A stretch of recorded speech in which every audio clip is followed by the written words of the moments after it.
Hola amigos, que tengan un hiper mega recontra saludazo con doble Z, saludazo de Cusatón. Bienvenidos a un nuevo video. Oramos hoy a nuestro Padre Celestial para que mande a sus ángeles a que nos tomen de la mano y nos lleven a un sitio seguro en estos tiempos finales. Sálvanos, Padre amado, en nombre de Jesús. Es de suprema importancia que estemos bien establecidos en la verdad, sobre todo cuando hay tan pocos pastores, o llámalos como quieras, líderes religiosos, que se dedican a enseñar la verdad, sino que andan todo el día repitiendo dogmas que les han sido transferidos y que son tradiciones de hombres, sin base bíblica. Por eso nosotros tenemos que entender que el dogma trinitario es eso, un dogma, algo que además la Iglesia romana lo declaró en el año 380 después de Cristo como dogma, en donde se nos ha insertado en la cristiandad esta falsa deidad romana hinduista, en la cual hay un Dios que se manifiesta en tres personas, pero es un solo Dios.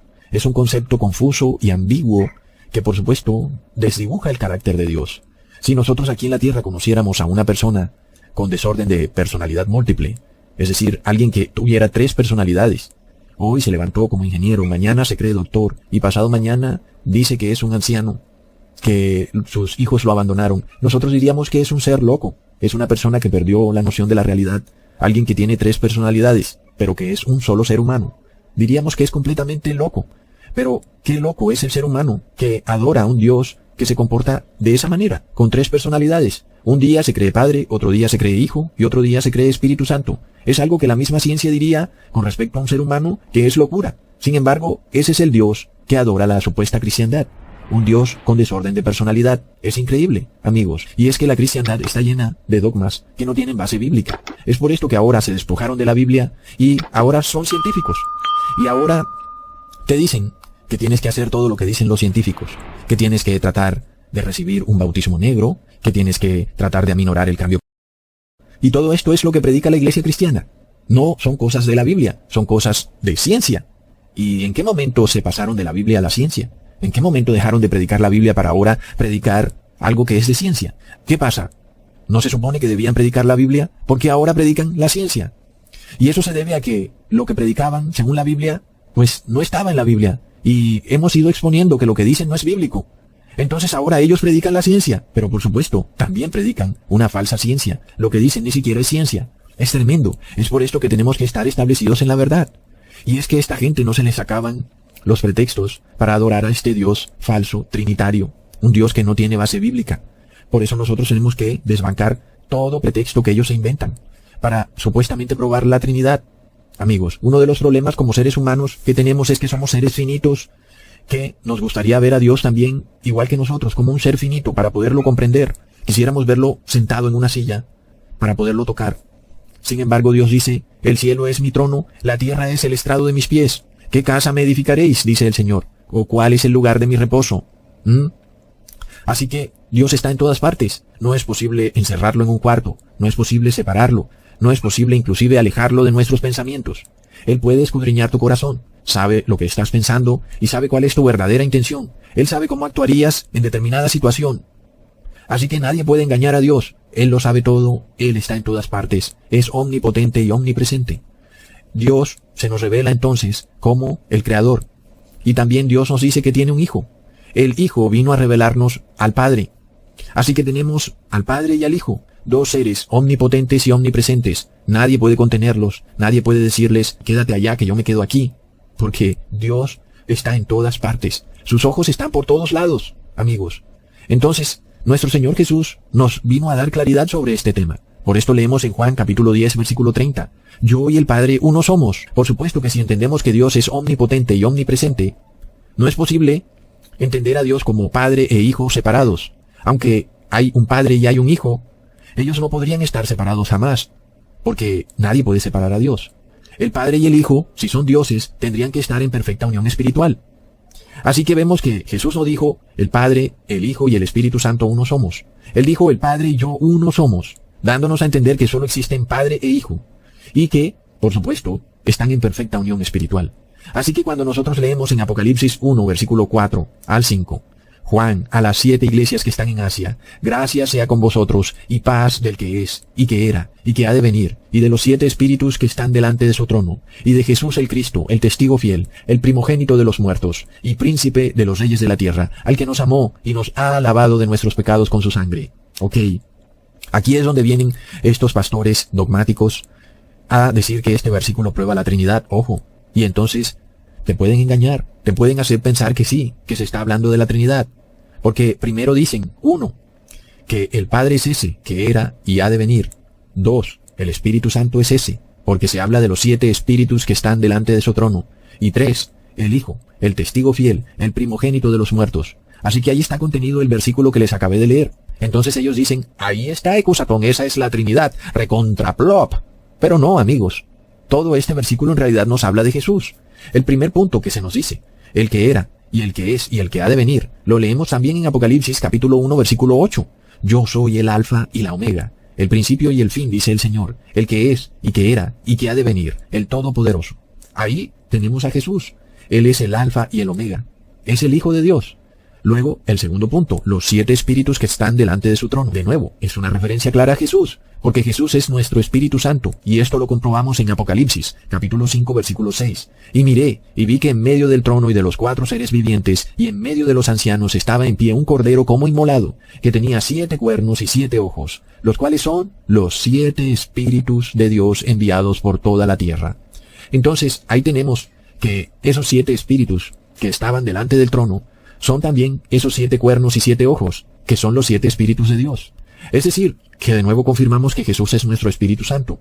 Él todo lo ve, todo lo oye, está en todas partes. Nadie puede decirle, aléjate, que yo me voy a encerrar aquí y tú no me vas a ver. Él te está viendo en todas partes. Jesús es ese Espíritu. Por esto leemos en Romanos capítulo 8 versículo 26. Y asimismo también el Espíritu nos ayuda en nuestra flaqueza, porque orar como conviene no lo sabemos, sino que el mismo Espíritu demanda por nosotros con gemidos indecibles. Y de nuevo leemos en Gálatas capítulo 4 versículo 6. Y por cuanto sois hijos, Dios envió el Espíritu de su Hijo en vuestros corazones, el cual clama, Abba, Padre. Entonces, ya vemos que es el Espíritu de Jesús el que tenemos dentro de nosotros, porque son los 7 espíritus del Cordero, sus 7 cuernos y sus 7 ojos. Ellos representan el Espíritu de Jesús enviado a todo el mundo para interceder por las personas que desean salvarse de la ira venidera. Y el tercer punto, por supuesto, que no necesita probarse, cuando dice Jesús, el testigo fiel, no tenemos necesidad de probar que se refiere a Jesús. Es decir, que el apóstol no solo hace referencia a Jesús como aquel Hijo de Hombre que resucitó de los muertos, sino que hace referencia a Jesús como Dios, como Hijo de Dios, un ser que es omnipotente y omnipresente, que está sentado en el trono de su Padre. Es decir, Él todo lo sabe, escudriña tu corazón y tus pensamientos y no lo puedes engañar por ningún motivo. Te puedes engañar a ti mismo si así lo deseas, pero no puedes engañar a Dios. Entonces nos preguntamos, ¿no se supone que es el Padre el que está sentado en el trono? Porque ya leímos que los 7 espíritus están delante de su trono. Es decir, es como si Jesús también estuviera sentado en el trono. Pero, en efecto, recordamos que Jesús está sentado a la derecha del Padre. Y cuando nosotros oímos esta expresión, Jesús está sentado a la derecha del trono del Padre, nosotros como seres humanos queremos ver a Jesús ahí sentado, al lado del Padre. Jesús en una silla y el Padre en otra silla. Es lo que quisiéramos ver porque somos seres finitos. Pero la Biblia nos habla simbólicamente, dándonos a entender que el trono del Padre es todo lo que configura su ley, su justicia y su juicio. Es un trono santo. Es decir, que Jesús dio prueba de que Él es santo. Por tal motivo está sentado en el trono de su Padre, es decir, en el trono de la santidad. Jesús está sentado a la derecha del trono del Padre. Él se ganó eso porque Él vino acá a la tierra y no pecó en nada. Fue perfectamente santo. Y por eso la muerte no pudo apropiarse de su cuerpo. Así que amigos, ahí de nuevo probamos el por qué esos 7 espíritus están delante de su trono, porque el trono del Padre también es el trono de Jesús. Sin embargo, literalmente el que está sentado en el trono es el Padre, pero Jesús también está sentado en el trono. Así que tenemos que entender este concepto. De momento, nosotros no estamos viendo por ningún lado a un tercer espíritu, a un tercer Dios. Nosotros vemos al Padre y al Hijo. Amigos, para entender por qué se dice que Jesús está sentado en el trono, tenemos que entender que el trono significa autoridad. Jesús ahora tiene una autoridad, que Él la tenía antes de bajar a la tierra, pero Él mismo fue probado. Y luego Jesús al resucitar recupera esa autoridad. Por esto, cuando se dice que Jesús está sentado a la derecha del Padre, quiere decir que Él tiene la misma autoridad que el Padre. Y esto también lo podemos leer en Apocalipsis capítulo 13 versículo 2. Y la bestia que vi era semejante a un leopardo, y sus pies como pies de oso, y su boca como boca de león. Y el dragón le dio su poder, y su trono, y gran potestad. Entonces, amigos, vemos que el trono es un símbolo de poder, de autoridad. Por esto, de Jesús leemos en Efesios capítulo 1 versículo 20 al 21. La cual obró en el Cristo resucitándolo de los muertos y colocándolo a su diestra en los lugares celestiales, sobre todo principado y potestad y potencia y señorío, y todo nombre que se nombra, no solo en este siglo, sino aún en el venidero. Entonces, amigos, Jesús tiene toda la autoridad que tiene el Padre. El Padre no tiene más autoridad que Jesús, ni Jesús más autoridad que el Padre. Así que cuando Jesús resucita y vence el pecado, Él recupera esa autoridad, ese trono. Entonces, ¿cuántos tronos hay? Hay un solo trono, amigos. Aunque tenemos un Padre y un Hijo, hay un solo trono. Y esto lo leemos en Apocalipsis capítulo 22, versículo 3. Y toda cosa maldita no será más, sino el trono de Dios y del Cordero. Estarán en ella, y sus esclavos le servirán. Entonces, como seres humanos finitos, nosotros no podemos entender este concepto de el trono de Dios y del Cordero, porque debería decir los tronos de Dios y del Cordero, es decir, son dos tronos, el del Padre y del Hijo. Pero no, es una sola autoridad. Entonces, por eso se dice, el trono de Dios y del Cordero estará en la santa ciudad. No estarán como si fueran dos, sino que es un solo trono. Y luego también vemos que en ese un solo trono no hay espacio para un tercer Dios llamado Espíritu Santo. No leemos el trono del Padre, del Hijo y del Espíritu Santo. No es lo que leemos. Leemos el trono del Padre y del Hijo. Así que, amigos, vemos que este concepto trinitario no aparece ni siquiera en el Apocalipsis. Sin embargo, también entendamos otro punto importante. Jesús es nuestro sumo sacerdote, y Él se ganó ese puesto con su propia sangre. Es un puesto para interceder por la raza caída del ser humano, en donde Jesús trata de llevarnos de vuelta al Padre. Por lo cual, Jesús representa a aquel que dirige a las 7 iglesias, las cuales representan a todos los creyentes del mundo, por lo que Jesús envía un mensaje a las 7 iglesias, para revelarles sus defectos, y decirles que tienen que repararlos o de lo contrario se perderán. Al ser humano le corresponde esa labor. Hay una advertencia de Jesús. Cuidado, estás cometiendo este error, tienes que cambiarlo urgentemente, de lo contrario te perderás, te será quitada tu corona. Amigos, sin embargo el ser humano no escucha. Algunos leen el mensaje y saben muy bien que ellos están cometiendo ese error y con la misma cierran la Biblia y siguen cometiendo el error. Por esto leemos en Apocalipsis capítulo 1 versículo 11. Yo soy el alfa y el omega, el primero y el último. Escribe en un libro lo que ves y envíalo a las 7 iglesias que están en Asia, a Efeso, a Esmirna, a Pérgamo, a Tiatira, a Sardis, a Filadelfia y a la Odisea. Y me volví a ver la voz que hablaba conmigo, y vuelto vi a 7 candeleros de oro, y en medio de los 7 candeleros, uno semejante al Hijo de Hombre, vestido de una ropa que llegaba hasta los pies, y ceñido por los pechos con una cinta de oro. Entonces, el apóstol Juan escuchó una voz, es la voz de Jesús, quien le está dando un mensaje para esas 7 iglesias. Es el mensaje final de salvación, un mensaje urgente, para que los cristianos recompongan su vida cristiana y se salven. Sin embargo, cuando el apóstol Juan se voltea para ver quién le habla, ve a Jesús vestido en sus ropas sacerdotales, en medio de los 7 candeleros.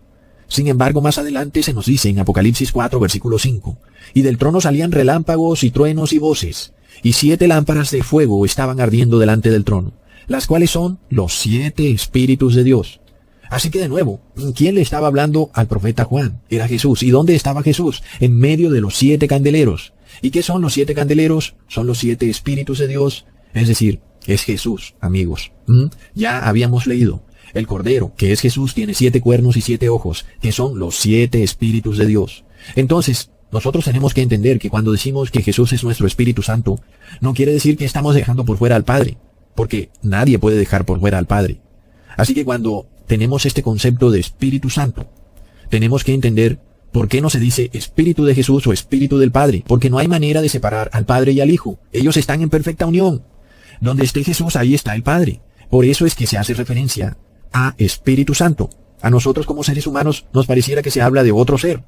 Pero esto no es posible, amigos, porque ya vemos que el Padre y el Hijo conforman un solo Espíritu. Por eso en Mateo 28, versículo 19, Jesús declara, bautizad en nombre del Padre, del Hijo y del Espíritu Santo. Porque, amigos, no se puede hablar solamente del bautismo de Jesús o solamente del bautismo del Padre, sino que también tenemos que hablar del Espíritu, del Padre y del Hijo.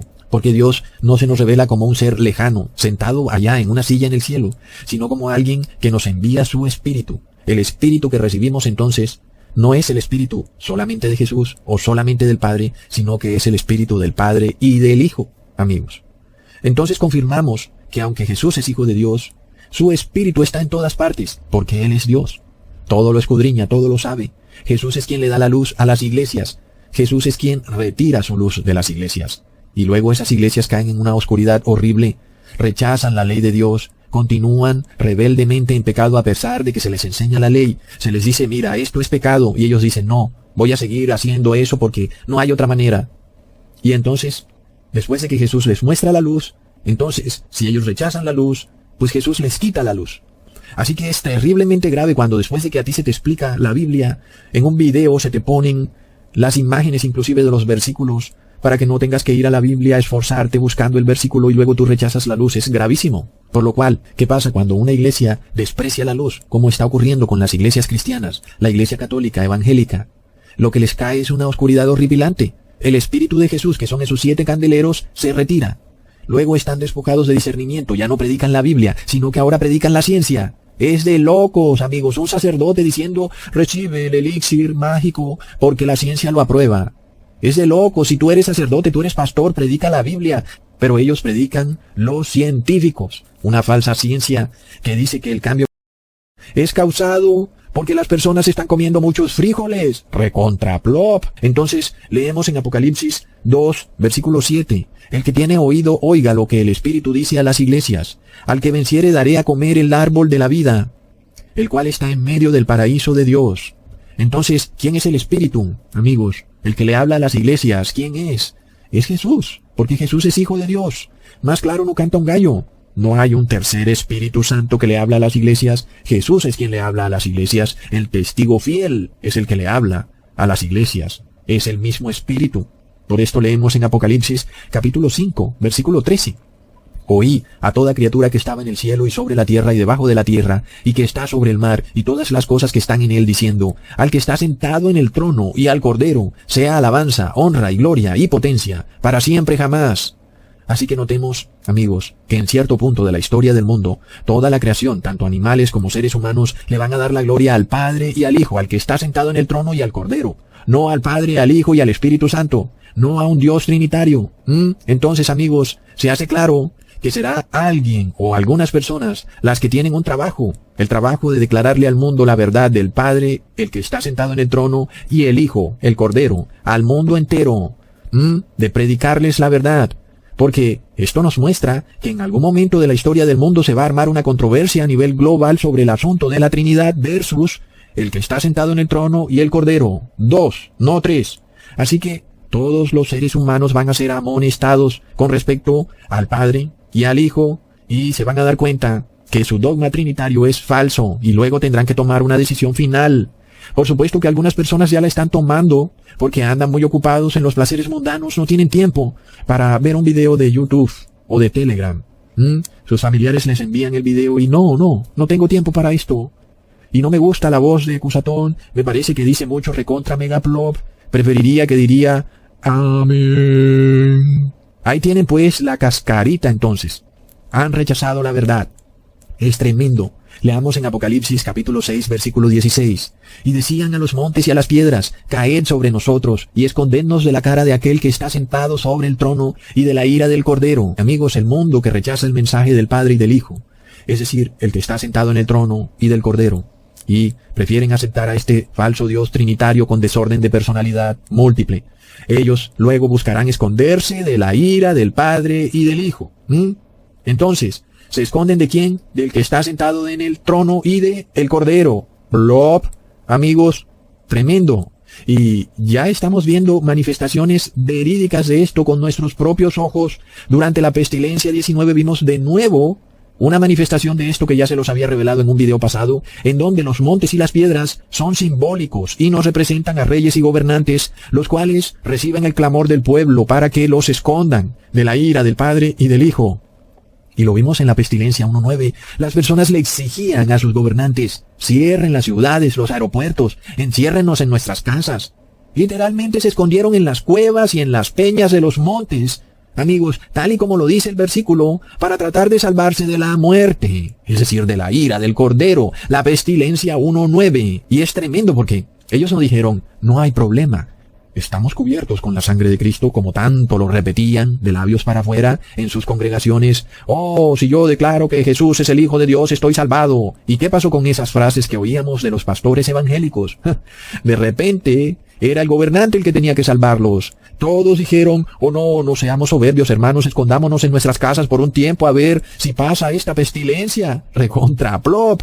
Y cuando nosotros leemos Apocalipsis 6 y vemos que las personas le piden ayuda a los montes, diciéndoles, escóndenos de la ira de el que está sentado en el trono y del Hijo. Amigos, uno se queda con la boca abierta. Entendamos qué es lo que quiere decir el Apocalipsis cuando dice montes. Leamos en Jeremías capítulo 51, versículo 25. He aquí yo contra ti, oh monte destruidor, dijo el Señor. Tú que destruiste toda la tierra, extenderé mi mano sobre ti y te haré rodar de las peñas y te tornaré monte quemado. Así que toma nota de qué es lo que le viene a la gente por andarle pidiendo ayuda a los montes. ¿Qué es lo que hacen estos montes? Van a destruir toda la tierra, es de locos.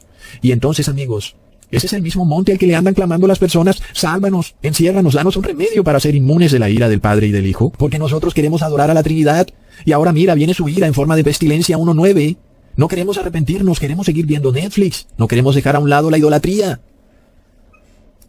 Entonces, amigos, miremos esto que ocurre. Las personas no quieren arrepentirse, antes por el contrario, le piden ayuda a aquel que los va a destruir, al monte destructor, y prefieren perseguir a quienes les advierten del peligro. Leamos en Apocalipsis capítulo 14, versículo 1 al 5. Y miré, y he aquí, el Cordero estaba sobre el monte de Sión, y con él 144,000 que tenían el nombre de su Padre escrito en sus frentes, y oí una voz del cielo como ruido de muchas aguas, y su sonido de gran trueno, y oí una voz de tañedores de arpas que tañían sus arpas, y cantaban como un cántico nuevo delante del trono, y delante de los 4 animales, y de los ancianos, y ninguno podía aprender el cántico sino aquellos 144,000, los cuales son comprados de la tierra. Amigos, los 144,000 van a tener una experiencia nueva que ninguna otra generación de verdaderos cristianos tuvo en el pasado. Los 144,000 cantarán un cántico nuevo delante del trono. ¿Qué quiere decir esto? Es decir, ellos tendrán que vivir una experiencia que no vivieron las personas cristianas verdaderas en el pasado. Los 144,000 entonces son un grupo especial que va a tener que vivir en esta tierra por un periodo de tiempo sin la intercesión de Jesús. Estarán delante del trono del Padre. Sin embargo, no habrá intercesión de Jesús. Este será el grupo que se va a salvar en el fin del mundo. Y cuando se dice que cantarán un cántico nuevo, es eso lo que se nos quiere decir, que ellos tendrán que vivir algo que nunca nadie vivió en épocas pasadas. Nunca nadie estuvo sin intercesión de Jesús aquí en la tierra, sometido a los problemas que hay en la tierra. Y, sin embargo, eso será lo que tendrán que vivir los 144,000. Luego leemos, estos son los que con mujeres no son contaminados, porque son vírgenes. Como ya les había dicho en el pasado, este grupo especial no tienen los dogmas o doctrinas que tenían o tienen estas 7 iglesias a las que Jesús les envía un mensaje de arrepentimiento. Ellos tenían doctrinas de Balaam, de los Nicolaitas y de Jezabel. Es el problema grave que tenían esas iglesias. Miremos que Jesús no se refiere específicamente a ciertas cargas que tienen que llevar los seres humanos, sino que se refiere a doctrinas. En este caso, los 144,000 no tienen ninguno de esos dogmas embrujados y esotéricos, mezclados con religiones hinduistas y orientales, y el cristianismo. Es decir, los 144,000 es un grupo que tiene una doctrina pristina, pura y clara. Y cuando se dice que no están contaminados con mujeres, se refiere precisamente a eso, que no tienen esos dogmas de las religiones, porque las mujeres en la Biblia representan a una iglesia. En este caso, entonces, los 144,000 están libres de esa contaminación, por eso se dice que son vírgenes. Pero, al mismo tiempo, también se nos dice que no están contaminados. Quiere decir también que no han recibido el ADN inmundo en su cuerpo. Luego leemos, estos siguen al Cordero por donde quiera que fuere. Estos son comprados de entre los hombres por primicias para Dios y para el Cordero. Aquí vemos, amigos, otra cosa muy importante. Los 144,000 son comprados por el Cordero. ¿Y cómo son comprados? Con su sangre. Y miramos la diferencia con el mundo. El mundo rechaza la sangre de Cristo. El mundo no cree que la sangre de Cristo tenga poder de sanación. Los 144,000 reciben la sangre de Cristo. Para ellos la sangre de Cristo los sana. Entonces, este grupo es comprado con la sangre de Cristo. Y leemos en el versículo 5, y en su boca no ha sido hallado engaño, porque ellos son sin mácula delante del trono de Dios. Y ahí lo tenemos. El grupo de los 144.000 está en perfecta paz delante del trono de Dios. Quiere decir que no están violando la ley de Dios, que están de acuerdo con todos los decretos y mandamientos de Dios y no andan buscando excusas. Pero también vemos algo muy interesante. Los 144.000 siguen a Jesús a donde quiera que Él vaya. Sabemos que Jesús hoy en día pasó del lugar santo al lugar santísimo. Es decir, Jesús ahora está expiando el templo celestial. Y eso significa que está celebrando la fiesta del día de la expiación. Nosotros, como parte de los 144.000, también tenemos que entrar en esa fiesta. Tenemos que celebrar la fiesta del día de la expiación. ¿Eso qué significa? Significa que estamos en días de aflicción, días de ayuno, días en donde estamos separándonos de los placeres mundanos. Mientras que el mundo está en días de fiesta mundana. Andan tomándose cervecitas. Y dicen, pero es una nada más. Y luego sigue el asado, la parrillada. Y luego sigue el cigarrillo. En fin, es una cadena degenerada de perversión. Ellos no están siguiendo a Jesús. Ellos buscan darle placer al cuerpo, alimentar la carne. No están celebrando la fiesta del día de la expiación. Sin embargo, los 144.000 están en aflicción. Los 144.000 no están alimentando la carne, sino que están alimentando el espíritu. ¿Saben lo que está haciendo Jesús en estos momentos? Está en el día de la expiación. Y los 144.000 también están expiando sus pecados. Mientras que el mundo no. El mundo, por el contrario, sigue y sigue tercamente en sus pecados. Es por esto que los 144.000 luego están sin mácula o sin defecto delante del trono de Dios. Ellos han dejado de pecar, han obtenido la victoria sobre el pecado. Pero recontraplop, los líderes religiosos dicen que eso es imposible. Pero los 144.000 declaran que no hay nada imposible para el que cree. Amigos, tenemos que entender qué es lo que está ocurriendo. Si eres parte de los 144.000, no puedes estar buscando la fiesta mundana, alimentar la carne, dándole gusto al cuerpo, participando de asados y de banquetes, sino que tienes que comer una comida básica, sencilla, que sí, a veces parece que no tuviera sabor. ¿A qué sabe la lechuga? A nada. Sin embargo, amigos, de eso se trata. Estamos en un ayuno, estamos en días de oración. Eso es lo que significa ser parte de los 144.000. Es dejar la carne a un lado, porque la carne nunca está satisfecha. A toda hora quiere más y más. Nunca está contenta. Quiere esto, quiere aquello. ¿Y qué pasa, amigos? Si nosotros empezamos a alimentar la carne nunca está saciada. Pero además de todo, de repente la lámpara se apaga. El Espíritu de Jesús se retira porque has conocido la verdad, pero la has rechazado. Entonces, ¿de repente podrás tú volver a prender esa lámpara? Es decir, esto hay que entenderlo. Tú no tienes discernimiento ni conocimiento de la palabra de Dios por tu propio poder. Es Jesús quien te ha permitido ver esta luz. Es Jesús quien te ha traído a la verdad. Es Jesús quien te ha guiado a ver los videos en donde te explican la verdad. Y tú no puedes pensar que esto ha sido como tu propia obra. Y que tú entonces eres fuerte y poderoso para seguir dándole alimento a la carne y rechazar la luz y de nuevo volver a los videos de Ecusatón para obtener de nuevo la luz. No funciona así, porque es Jesús quien te da la luz. No es ni Ecusatón ni eres tú, es Jesús. Y si tú rechazas la luz, Jesús te quita la luz. Entonces leamos en Marcos capítulo 4 versículo 25. Porque al que tiene le será dado, y al que no tiene, aún lo que tiene le será quitado. Entonces, tú quieres una fórmula para dejar de pecar. Tienes que esforzarte, tienes que orar y tienes que afligir la carne de otra manera. Si andas dándole gusto a la carne, pues la carne te va a pedir más. Todos los días quiere más. Leamos en Proverbios capítulo 27 versículo 20. El Seol y el infierno nunca se sacian. Así son los ojos de los hombres, nunca están satisfechos. Y así es la carne, nunca tiene suficiente. Apenas el hombre come a las 2 horas, quiere más. Por eso la ley de Dios está para ayudarnos, no para condenarnos. Aunque es cierto lo que dijo el apóstol Pablo. La ley nos salva y la ley nos muestra el pecado, lo malo que somos. Pero para eso tenemos un sumo sacerdote, para ayudarnos a vencer el pecado. Porque si no supiéramos lo que es el pecado, entonces estaríamos en un grave problema. Por esto Jesús dijo en Hebreos capítulo 4 versículo 15, no tenemos un sumo sacerdote que no se pueda compadecer de nuestras flaquezas, mas tentado en todo según nuestra semejanza, pero sin pecado. Así que Jesús sabe muy bien nuestros sufrimientos y cargas, por lo cual tenemos que llevarle todas esas flaquezas a Jesús. Recordemos entonces que luego la mayoría de personas, ¿a quién le pedirán ayuda? Al que los quiere destruir, al monte. Sálvanos, prohíbe los automóviles, declara el domingo como día de reposo global, andemos todos en bicicleta, sálvanos, monte destructor. Recontraplop.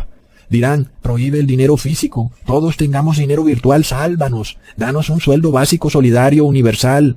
Y no entienden que a quien le piden ayuda es al monte destructor.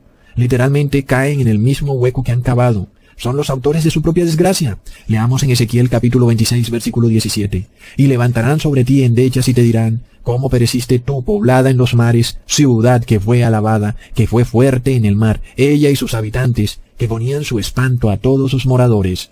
El orgullo del hombre son las ciudades, pero van a quedar devastadas y colapsadas. Este proceso, por supuesto, no va a ser simultáneo. Pero igual tú no quieres estar en una de esas ciudades que de repente van a colapsar. Porque ocurrirá lo mismo que le pasó a Lot. Tendrás que salir volado con tu familia, porque de lo contrario vas a caer en el colapso. Leamos en Jeremías capítulo 23 al 24.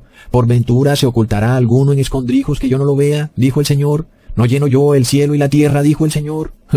El mundo salió a encerrarse en sus casas. Oh, aquí me esconderé, la pestilencia 19 no me tocará. Son locos, no razonan. Esta gente ya no tiene lucidez. ¿Quién puede esconderse de la muerte? El día que te va a buscar nadie te puede liberar de ella. Amigos, leamos en Isaías capítulo 28 versículo 18. Y será anulado vuestro pacto con la muerte, y vuestro acuerdo con el Seol no será firme. Cuando pasare el turbión del azote, seréis de él hollados.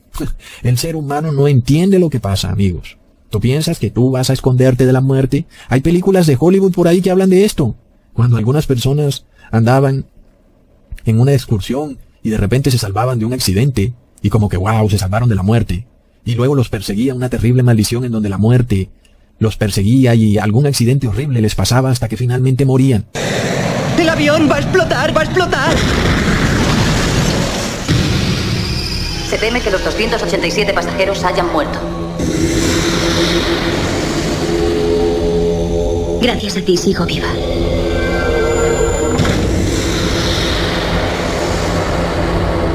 Con la muerte no hay accidentes, ni coincidencias, ni escapatoria. ¿Te volvió a pasar? ¿Viste morir a Todd? Pero ¿y si era nuestra hora? ¿Y si no debíamos bajarnos del avión? ¿Y si hay un plan? Entonces esto no ha terminado. Claro que hay un plan. Tú ya engañaste a la muerte al bajarte del avión. Ahora tienes que descubrir cuándo vendrá a por ti.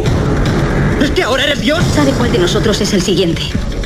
Tienes la responsabilidad de decírmelo. Nadie controla la vida y la muerte. Y cause la muerte.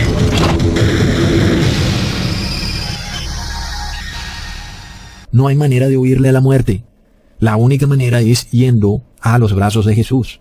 Es la única manera que te puede salvar. De resto, si tú quieres seguir en rebeldía contra el Padre y el Cordero, la muerte te va a agarrar. Sea que estés inmunizado, sea que estés escondido debajo de una piedra, sea donde sea que estés, ahí te va a agarrar. En el pasado algunas personas huyeron de la muerte metiéndose a una iglesia. Ahí también los agarró la muerte. Nadie puede evadir la muerte. El día que te ha llegado la hora, ese día vas a morir, no hay manera de evitarlo. Cuando venga por ti ese monte destructor, no habrá manera de que tú, por tu propia fuerza, te puedas salvar o esconderte de eso. El mundo realmente ha caído en una locura que es para quedarse con la boca abierta. Nadie puede salvarte de la muerte, ningún medicamento puede. Si tú estás en rebeldía contra el que te da la vida, un día quien te da la vida te la va a quitar. No hay nada que tú vas a poder hacer. Y estarás perdido para siempre. Tu luz se habrá ido de ti. Habrás quedado en oscuridad. Rechazaste la verdad. No tuviste tiempo ni siquiera para ver un video en YouTube. Ahora estás en oscuridad. Y eso significa que la muerte eterna ha caído sobre ti. Serás resucitado solo para ser lanzado al lago de fuego. Lamentable. Hasta pronto, hermanos. Thank you.